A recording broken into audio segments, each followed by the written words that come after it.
Porque lá no dia 6 de agosto, a gente trouxe aqui no Cidade Alerta uma entrevista com a mãe que fez a denúncia contra o médico Fernando Paredes Cunha Lima. Ela foi a primeira denunciante, lembra? Após a decisão do Tribunal de Justiça da Paraíba em relação ao mandado de prisão preventiva contra o médico acusado de abusar essas crianças de forma reiterada, voltamos a falar com ela para saber qual o sentimento. Ela preferiu não se identificar, mas veja o que ela falou com a nossa equipe. O sentimento foi de justiça, a justiça sendo feita, né? A espera que a gente teve. A expectativa estava, né, baixa diante do que já tinha ocorrido, mas foi de justiça sendo feita. Foi um alívio, né?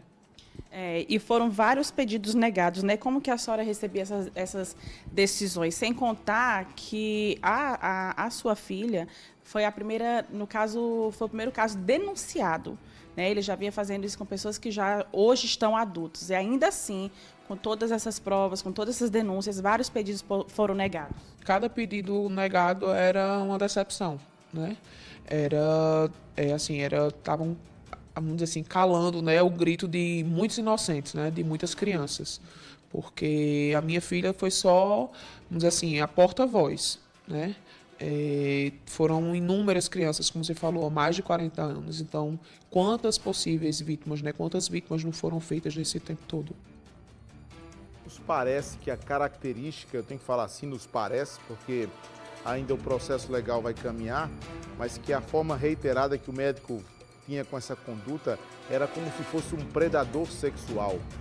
E você não imagina o dano psicológico que causa numa criança dessa. Inclusive é sobre isso que a mãe fala agora, sobre o tratamento psicológico, e a criança, segundo a mãe, pergunta todos os dias quando é que o médico vai ser preso. Bora ver. Minha filha, ela, nesses 3 meses, ela tá tendo acompanhamento psicológico, então era algo que já era trabalhado com ela nas consultas, né, na terapia, e ela sempre me perguntava, mãe, ele foi preso? Toda semana ele perguntava, mãe, ele já foi preso? E eu nunca pude dizer isso a ela. Era algo que, assim, eu não queria privá-la, né, de saber, eu não informava, obviamente, tudo, né, por ela ser uma criança, mas eu sempre deixei claro o que estava acontecendo. Todo o processo que ela ia passar, ela sabia, para poder preparar ela também. Ela não se sentia apenas com a psicóloga, ela sabia que tinha família que estava com ela, que estava apoiando e que estava ali ajudando ela em todo o processo. E hoje, mãe, quando você olha para trás, você sente que valeu a pena, que está valendo a pena toda essa luta, e em seguida você ganhou aí, de uma certa forma, o apoio das outras mães também, que foram vítimas, né, e são mães de outras vítimas? O intuito sempre foi esse. Foi fazer justiça pela minha filha, por todas as vítimas que apareceram e por todas as vítimas que não apareceram também, porque foram muitas. Muitas que não tiveram coragem, com medo, né, pela represália, pelo nome, pelo que poderia causar a filha. Então, assim, o meu ato de coragem foi por todos. Quando a gente passa por algo dessa, assim, né, dessa grandeza, um crime como esse, a gente tem que pensar primeiramente, né, na vítima. Eu pensei somente na minha filha. Eu sei que hoje ela não entende tanto, mas que futuramente ela vai olhar para tudo isso e vai se sentir, assim, encorajada, vai se sentir orgulhosa dela e dos familiares, principalmente. Então, assim, eu sei que é difícil, mas é um ato de coragem. A gente tem que ter esse ato de coragem para poder cessar, né, com esses abusadores, né, esses pedófilos. A gente tem que ter essa iniciativa, porque se não for assim, né, isso só tende a aumentar. Parabéns, mãe, pela coragem. Eu preciso lembrar, antes de seguir, Stenel, que foram 4 pedidos de prisão. 4. No último pedido de prisão, com a devida venha ao juiz que analisou, o pedido era calçado na tentativa do médico ligar para testemunha um dia antes da audiência. E o juiz que analisou disse que não era motivo para pedir a prisão, para calçar a prisão, porque ela não tinha atendido as ligações. Ninguém sabia o que o médico queria do outro lado do telefone. Isso foi um dos argumentos. E aí, o desembargador Ricardo Vital de Almeida, relator do processo na Câmara Criminal, foi o autor da determinação à autoridade policial que prendesse e recolhesse Fernando Cunha Lima em alguma unidade prisional. Bora ver.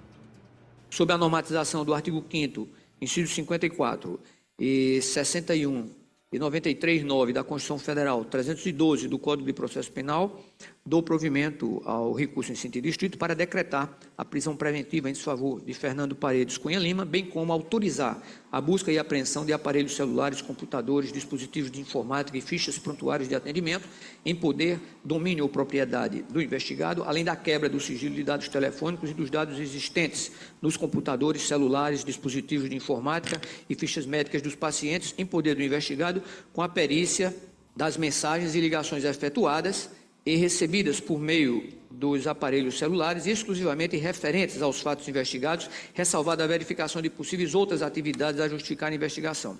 Expressa-se com urgência, em cumprimento à decisão deste colegiado, mandado de prisão.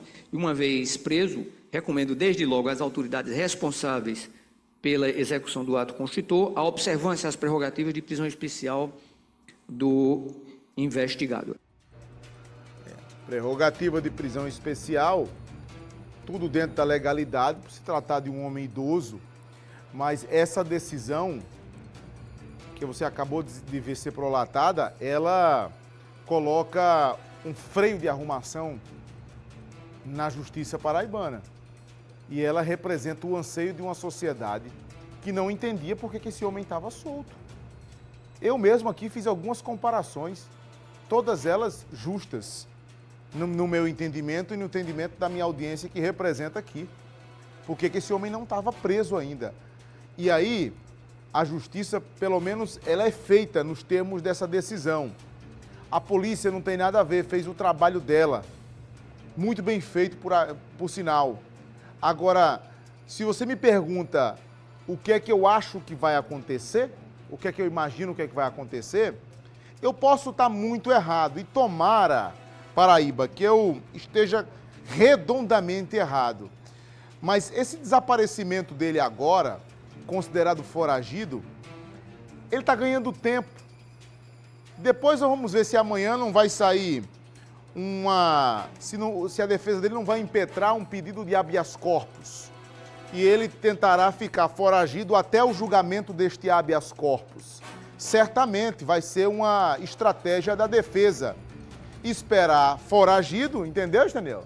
Foragido vai pedir um habeas corpus e esperar a decisão do julgamento do habeas corpus. Se for favorável, ele aparece. Se não, ele continua foragido. Imagino que é isso que vai acontecer. Daqui a pouco eu continuo com a história.